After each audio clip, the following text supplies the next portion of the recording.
নমস্কার দর্শক বন্ধু, আমি জ্যোতিষ ও তান্ত্রিক শ্রী অনায়াসে আজকে রাশিফল আলোচনা করব। সেটা হচ্ছে 22শে সেপ্টেম্বর 2025 রাশিফল। মেষ রাশি থেকে আলোচনা করছি।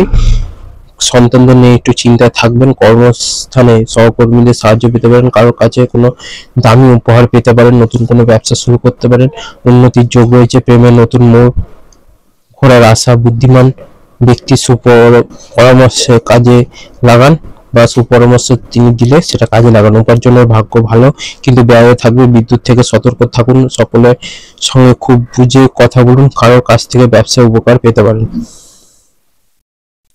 বৃষ রাশি আসছি, এরপর মীন রাশির পর বৃষ রাশি।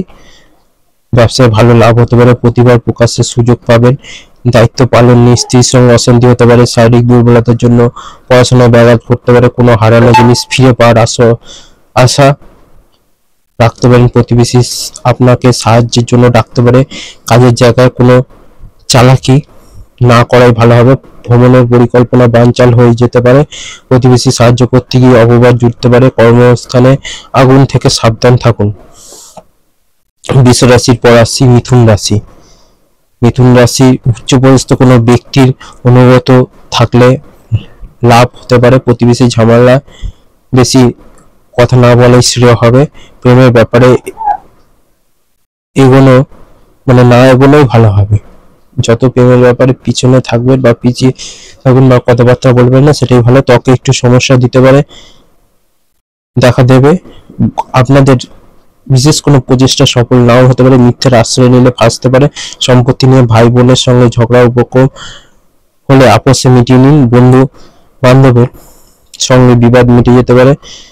কোমরের নিচে যন্ত্রণা হতে পারে। কাজের চাপে সংসারে সময় না দেওয়া বিবাদ হতে পারে। মিথুন রাশির পর আসছে হচ্ছে কর্কট রাশি। কর্কট রাশি হচ্ছে প্রতিযোগিতামূলক কাজে সাফল্য যোগ। কুসঙ্গে পড়ে নিজের ক্ষতি হতে পারে। বায়ুপথে ভ্রমণ হতে পারে। অজান্তে আপনার কাছ থেকে কেউ কষ্ট পাবেন। কাজে সুফল হতে পারে। অন্যকে বাঁচাতে গিয়ে নিজের বড় ক্ষতি হওয়ার আশঙ্কা। আত্মীয়দের নিয়ে দুশ্চিন্তা থাকবে। পুরনো কোনো সমস্যার সমাধান হতে পারে। নিজের প্রতিভা দেখানোর সুযোগ পেতে পারেন। পিতামাতার জন্য বাড়তি খরচ হতে পারে। গরিব মানুষকে সাহায্য করতে পারে আনন্দ লাভ। ব্যবসায় সুখবর পেতে পারেন। রক্তচাপ নিয়ে চিন্তা বাড়তে পারে। কর্কট রাশির গেল। এরপর আসছে সিংহ রাশি। সিংহ রাশির হচ্ছে কোনো যন্ত্র খারাপ হওয়ার প্রচুর খরচ হতে পারে। কর্মে অন্যের সাহায্য প্রয়োজন হতে পারে। কোনো দুষ্ট ব্যক্তির সাহায্য করতে হতে পারে। রাস্তাঘাটে খুব সাবধানে চলাচল করতে হবে। উচ্চশিক্ষা শুভ যোগ আছে। সঞ্চয়ের তুলনায় ব্যয় বেশি হতে পারে। পরিচিতি কেউ বাড়িতে আসতে পারেন। দরকারি কাজ মেটানোর জন্য শুভ দিন। অতিরিক্ত লোভনীয় সুযোগের দিকে না এগোনো শ্রেয় হবে। মহার্ঘ আহারের জন্য খরচ বাড়তে পারে। প্রিয়জনের কাছ থেকে ভালোবাসা পাবেন। গয়না ব্যবসায়ীদের জন্য দিনটি ভালো। কন্যা রাশির এরপর আসছি সিংহ রাশির পর কন্যা রাশি। কন্যা রাশির হচ্ছে ভালো কোনো সুযোগে হাতছাড়া হওয়া খুব বাড়তে পারে। কারো কাছ থেকে বড় কোনো উপকার পেতে পারেন। হতাশার জন্য শরীর খারাপ হওয়ার আশঙ্কা। মানুষের সেবায় শান্তি লাভ হতে পারে। নতুন কিছু কেনার পরিকল্পনা হতে পারে। স্ত্রীর সঙ্গে ভ্রমণে হতে পারে। স্বজন বর্গদের সঙ্গে ঝামেলা হতে পারে। বন্ধুর সাহায্যে ভালো কিছু হতে পারে। দুপুরের দিকে ব্যবসা ভালো হবে। ইচ্ছা পূরণ হওয়ার দিন। সন্তানের জন্য খরচ বাড়তে পারে। পিতার শরীর নিয়ে চিন্তা বৃদ্ধি। কন্যা রাশির পর আসছি তুলা রাশি। ধর্মীয় স্থানে দান করা শান্তি লাভ। কাজের জন্য কেউ বাইরে যাওয়ার মনোকষ্ট। সঙ্গী চর্চায় নতুন রাস্তা খুলতে পারে। পরিশ্রমের ফল ভালো পাবেন। প্রতিবেশীর দ্বারা ব্যবসায় উপকার পেতে পারেন। কারোর প্ররোচনায় হঠাৎ উত্তেজিত হবেন না। পারিবারিক অশান্তি মিটে যাওয়ার যোগ। অতিরিক্ত কথায় ঝামেলার সৃষ্টি হতে পারে। সকলে মিলে দূরে ভ্রমণ। বাড়তি খরচের জন্য সঞ্চয় কম হবে। তুলার পর আসছি বৃশ্চিক রাশি। বৃশ্চিক রাশি বলা হচ্ছে সুন্দর কথা বলে সুনাম বাড়তে পারে। প্রেমের ব্যাপারে খুব সতর্ক থাকতে হবে। প্রতারিত হওয়ার যোগ রয়েছে।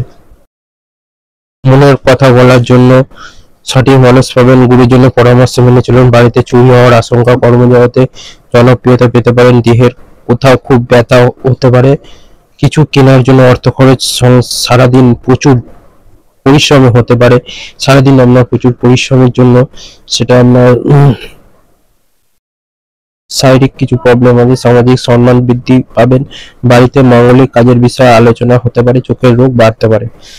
বৃশ্চিক রাশি বলে পর আসছি এবার ধনু রাশি। ধনু রাশির পড়াশোনা খুব ভালো সুযোগ আসতে পারে, মা বাবার সঙ্গে সুসম্পর্ক বজায় থাকবে, নতুন কাজের সন্ধান করতে হতে পারে, প্রতিবাদী মনোভাব, কর্মস্থানে সম্মান বৃদ্ধি পেতে পারে, সন্তানদের সঙ্গে সম্পর্ক ভালো থাকবে, স্বর্ণ ব্যবসায়ীদের জন্য একটু চিন্তার কারণে থাকতে পারে, ভ্রমণের পরিকল্পনা স্থগিত রাখায় শ্রেয়, অতিরিক্ত ক্রোধ কাজে ব্যাঘাত করতে পারে, পুলিশি ঝামেলা মিটে যাবে। ধনু রাশির পর রাশি হচ্ছে মকর রাশি। মকর রাশির হচ্ছে কোনো ভুল কাজ করার জন্য শাস্তি পাবেন না, সারা দিন ব্যবসায় ভালো চললেও পরে জটিলতা আসতে পারে, সম্পত্তি কেনা বেচার ব্যাপারে শুভ সময়, যানবাহন চড়ার সময় অতিরিক্ত সতর্কে থাকুন, উপার্জন ভাগ্য ভালো ও আর্থিক উন্নতি বজায় থাকবে, অযথা কোনো ঝামেলায় জড়িয়ে পড়তে পারেন, সন্তানদের নিয়ে চিন্তা থাকবে, নিজের সমস্যার কথা কাউকে না বললেই ভালো হবে, বয়সে ছোট কারোর কাছ থেকে উপকার নিতে হতে পারে, সুগারের সমস্যায় ভোগান্তি হতে পারে। মকর হচ্ছে মকর রাশিফল এখানে শেষ হলো, এবার কুম্ভ রাশিফল আসছি। কর্মক্ষেত্রে দায়িত্ব পালন নিয়ে সমস্যা হতে পারে, নিজের চিকিৎসায় বহু অর্থ ব্যয় হতে পারে, অনেক দিনের পুরনো পরিকল্পনা বাধা পড়তে পারে, প্রেমের জট ছেড়ে যাবে, ব্যয়ের প্রতি একটু নজর দিতে হবে, শরীরে বিভিন্ন রোগের উপদ্রব বাড়তে পারে, স্বামীর সঙ্গে মতবিরোধ কেটে যাবে, সন্তানের সুবুদ্ধি করতে পারে, দীর্ঘদিনের অসুখ থেকে মুক্তি পাবেন, দুপুরের পর কোনো কাজ পণ্ড হতে পারে। কুম্ভ রাশিফল এখানে শেষ করছি, এরপর আসছে হচ্ছে মীন রাশিফল। কর্মক্ষেত্রে বৈরী মনোভাব ত্যাগ করাই ভালো হবে, মামলায় জড়িয়ে পড়ার আশঙ্কা রয়েছে, স্নেহভাজন কারোর ব্যক্তির সঙ্গে বিবাদ করতে পারে, প্রেমে নতুন মোড় ঘুরে উঠতে পারে, ব্যবসায় জটিলতা কাটিয়ে ওঠার ভালো সময় এসেছে, বাড়িতে অতিথি আগমনের যোগ দেখাচ্ছে, ঋণ পরিশোধ করার জন্য বা সঞ্চয় ব্যাঘাত ঘটতে পারে, মা বাবার সঙ্গে অকারণে বিবাদ করতে পারে, শ্বশুরকুলকে সাহায্য করতে হতে পারে, সন্তানের চাকরি প্রাপ্তির যোগ, বন্ধুদের সঙ্গে বিবাদ হতে পারে। 12টা রাশিফল এখানেই শেষ করলাম। সবাই ভালো থাকবে, সবাই সুস্থ থাকবে। জয় মাতারা, জয় গুরু বামদেব।